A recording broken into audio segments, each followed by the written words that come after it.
I am Mohammad Kashif, your science teacher. आज हम discuss कराएंगे एक इंतहाई दिलचस्प और गहरा इल्मी मौजू।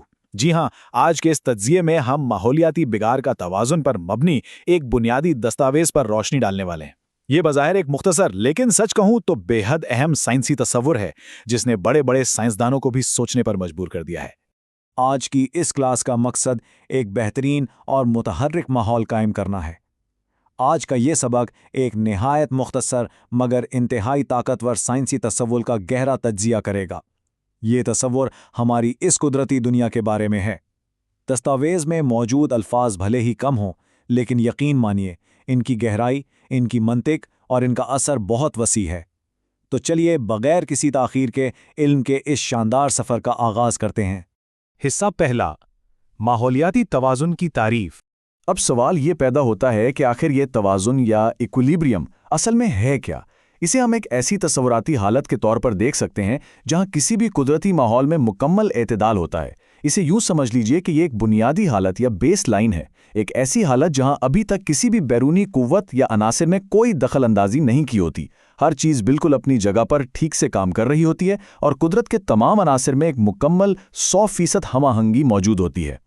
दस्तावेज़ के उन्वान का असल मकसद दरअसल दो बिल्कुल मुतज़ाद ख्यालात को आमने सामने रखना है। एक तरफ माहौलियाती तवाज़ुन है और दूसरी तरफ माहौलियाती बिगाड़ या अदम तवाज़ुन।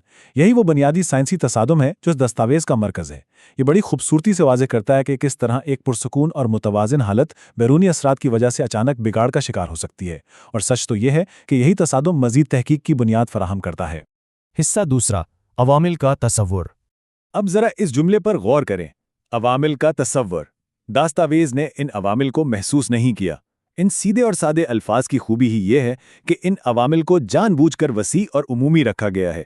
इसकी वजह यह है कि साइंस में ये अवामिल किसी भी आफाकी मुतगय्यर या यूनिवर्सल वेरिएबल के तौर पर काम कर सकते हैं। ज़रा सोचें, ये मौसम की अचानक तब्दीली हो सकती है, इंसानी दखल अंदाजी हो सकती है, या फिर कोई कुदरती आफत। इन्हें इस तरह खुला छोड़कर दस्तावेज़ एक बहुत बड़ा साइंसी कैनवस मुहैया करती है।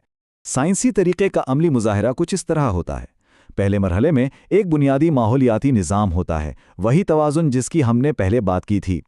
फिर दूसरे मरहले में इन खलल डालने वाले अवामिल को मुतारिफ करवाया जाता है। साइंस का ये एक उसूल है कि जब भी कोई नया आमिल लाया जाता है तो वो बुनियादी हालत को हमेशा तब्दील कर देता है। यहाँ ये समझना निहायत ज़रूरी है कि आमिल की मौजूदगी किस तरह पूरे निज़ाम का रुख बदल कर रख देती है, बिल्कुल वैसे ही जैसे शांत पानी में अचानक कोई पत्थर फेंक दे। हिस्सा तीसरा, माहौलियाती निज़ाम का अदम तवाज़ुन। दस्तावेज़ के आखिरी अल्फाज निहायत अहम हैं, जो माहौलियाती निज़ाम में अदम तवाज़ुन पैदा करते हैं। यहाँ एक हैरानकुन तसव्वुराती तब्दीली वाज़ेह होती है। शुरुआत एक तजरीदी आमिल से की गई थी, एक ऐसा फैक्टर जो शुरू में सिर्फ एक ख्याल था, लेकिन इस जुमले तक आते आते वो ख्याल माहौलियाती निज़ाम पर एक हतमी और तबाहकुन असर बन चुका है। ये सफ़र दिखाता है कि कैसे एक बाज़ाहिर छोटा सा आमिल भी वक्त के साथ पूरे निज़ाम को दरहम बरहम करने की ताकत रखता है। इस मुख्तसर मगर गहरे तज्जिए के आखिर में एक इंतहाई अहम और चुपता हुआ सवाल जन्म लेता है। एक बार खलल डालने वाले अवामिल के शामिल होने के बाद क्या कोई माहौलियाती निज़ाम कभी अपने असल तवाज़ुन की तरफ लौट सकता है? ये एक ऐसी सोच है जो आज के सबक का असल निचोड़ है। क्या ये बिगाड़ मुस्तकिल होता है या कुदरत के पास खुद को ठीक करने का और उस पुराने तवाज़ुन को वापस लाने का कोई रास्ता बाकी है? यही साइंसी तहकीक और माहौलियाती मुताले का सबसे बड़ा मुअम्मा है। आज के साइंसी सफ़र में हमरा रहने का बेहद शुक्रिया।